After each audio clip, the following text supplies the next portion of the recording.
जब मैं सऊदी अरब आया तो मेरी पहले महीने की सैलरी कितनी थी, मैंने कितना सेव किया, कितने घर भेजे, इस यूट्यूब में तफसील के साथ आपको बताऊंगा कि आप अगर सऊदी अरब में आए हो, अगर आना चाहते हो तो पहले महीने में कितनी सेविंग कर सकते हो या नहीं कर सकते, तफसील के साथ बताऊंगा। लेकिन उससे पहले अगर आपने मेरा चैनल अभी तक सब्सक्राइब नहीं किया तो लाजमी कर लें, क्योंकि इस तरह के मैं वीडियोज़ अपलोड रोज़ाना की बुनियाद पर करता रहता हूँ। काफ़ी मेहनत लगती है बाहर बैठ कर लोगों के सामने, इतना कॉन्फिडेंस नहीं है, फिर भी ट्राई करते रहता हूँ कि अच्छी से अच्छी जो इन्फॉर्मेशन आप तक पहुँचा सकूँ। सबसे पहले जो मैं आपको एक बात बताना चाहता हूँ कि मेरे साथ हुआ था धोखा। मुझे पाकिस्तान में बोला गया था कि तुम्हारे जो है एज आ स्टोर कीपर जो है ना, तुम्हें हमें जो बंदा चाहिए एज आ स्टोर कीपर। मैं पाकिस्तान में जॉब कर रहा था एज आ सर्वेयर, 40-45 हज़ार रियाल, सॉरी 40-45 जो है ना पाकिस्तानी करेंसी में कमा रहा था। अब ज़बान पर रियाल ही हैं, इस वजह से मिस्टेक हो जाती है। तो इतने में पाकिस्तानी 40-45 हज़ार कमा रहा था, ठीक है। लेकिन इन्होंने मुझे जानने वाले थे, उन्होंने मुझे बोला तुम जो है ना, हमें अर्जेंट वहाँ पर स्टोर कीपर चाहिए, तुम ये जॉब छोड़ो और टिकट करवाओ, चले हो जो है ना माइनिंग कंपनी है वहाँ पर स्टोर है और मैं स्टोर कीपर चाहिए। मैंने बोला ओके, मेरे जानने वाले हैं तो जो है ना ये सही बात है। बहरहाल मैंने अपना टिकट सब कुछ अपनी जेब से किया, ठीक है।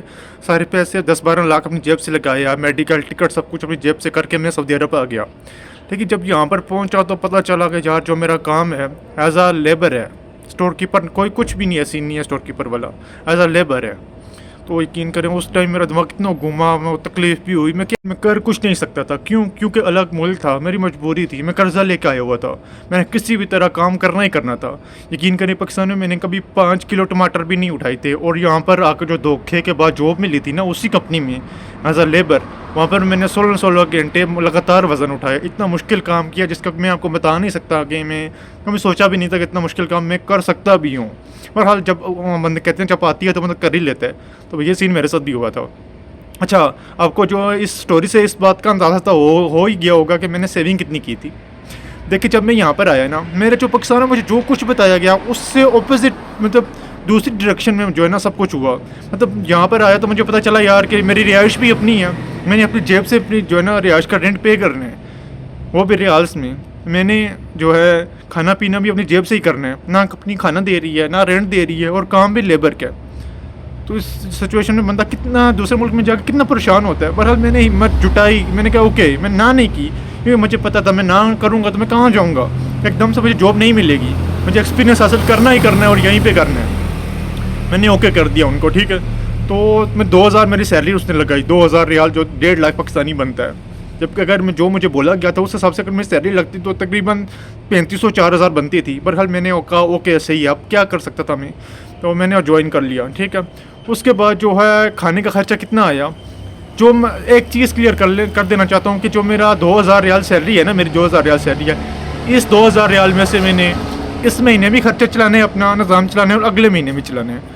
मतलब 200 रियाल तो मेरा जो ना रूम रेंट है, ठीक है, इस महीने का भी और अगले महीने का भी, और पीछे बच गया 400, जो सॉरी पीछे 1800 रियाल बच गया, ठीक है। उनमें से 300 रियाल जो है ना वो खाने पीने का है, इस महीने का भी और जो है ना अगले महीने का भी।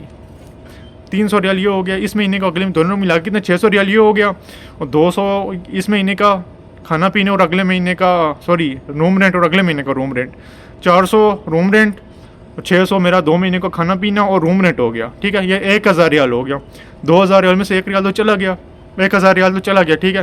पीछे कितना बचा? 1000 रियाल।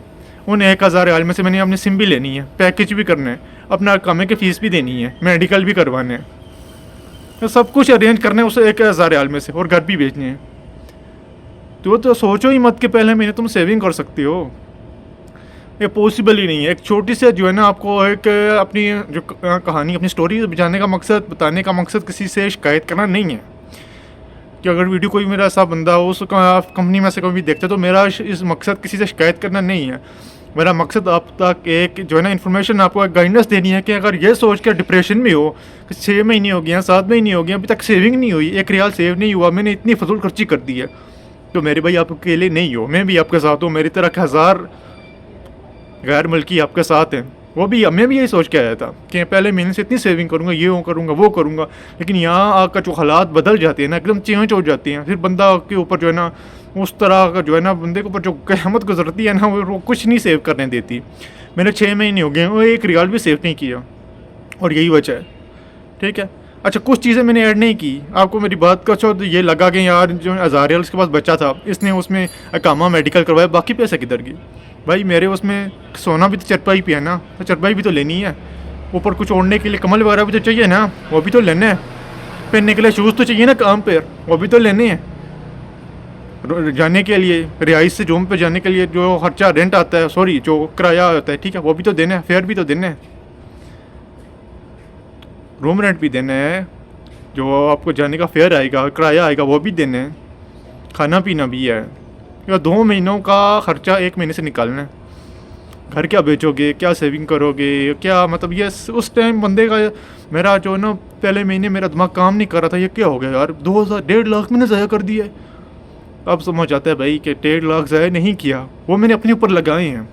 अब मुझे इतना एक्सपीरियंस हो चुका है ना, ज़बान आ चुकी है, इतना मतलब मार्केट का पता चल चुका है। अब मैं कहीं भी जॉब के लिए अप्लाई करता हूँ तो मैं जो ना रिक्वायरमेंट अपनी सैलरी 3500 रखता हूँ, 4000 रखता हूँ। क्यों? क्योंकि मैंने सीखा है हालात से। तो मेरे भाई ये चीज़ अपने दिमाग में डालकर डिप्रेशन में बैठने से अच्छा है कि सीखो। सेविंग नहीं होती पहले 3-4 महीने या 5 महीने भी नहीं होती सेविंग, यकीन करें 5 महीने सेविंग नहीं होगी तो डिप्रेशन में नहीं जाना।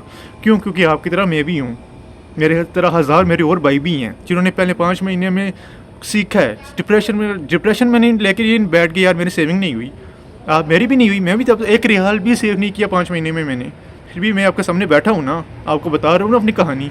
तो इसका कहानी बताने का मकसद ही यही है, देखो आपको स्ट्रॉन्ग बनाना, आपको स्ट्रॉन्ग करना। क्योंकि मुझे किसी ने इस तरह की कहानियाँ नहीं सुनाई थी, अपनी स्टोरी नहीं सुनाई थी। मैं डीमोटिव जो है ना, मतलब मैं आपको बता नहीं सकता यार कि मैं किस तरह में जो है ना आपको बताऊँ कि मुझे क्या क्या बताया गया, डीमोटिवेट किया गया मुझे बार बार। तुम्हारा जो काम है ये है, तुम्हें ये नहीं आता, तुम्हें वो नहीं आता, बस जो मिले वो ठीक है, ये वो है, ये अपने ही कहती हैं ज़्यादातर। तो मेरे भाई ऐसा नहीं है, ठीक है। मैं आपको बताया ना कि मेरे 5 महीने 6 महीने 1 रियाल भी सेव नहीं हुआ, लेकिन मैंने पीछे नहीं हटा, मैं वापस पाकिस्तान नहीं गया, मैंने हालात से डट कर मुकाबला किया। और अल्हम्दुलिल्लाह आज अगर मेरी किसी जगह जॉब लगती है तो 4000 की लगेगी, 3500 की लगेगी, और आपकी भी लगेगी इंशाअल्लाह। इस वजह से हालात से डरना नहीं है, मैंने अपनी स्टोरी बताने का मकसद ही यही था। और अपना बहुत ज़्यादा ख्याल रखिएगा, लेकिन चैनल को अब तक सब्सक्राइब नहीं किया तो ज़रूर कर दें, इस तरह की मैं भी अपनी वीडियोज़ अपलोड करता रहता हूँ रोज़ाना की बुनियाद पर। अपना बहुत ज़्यादा ख्याल रखिएगा, अल्लाह हाफिज़।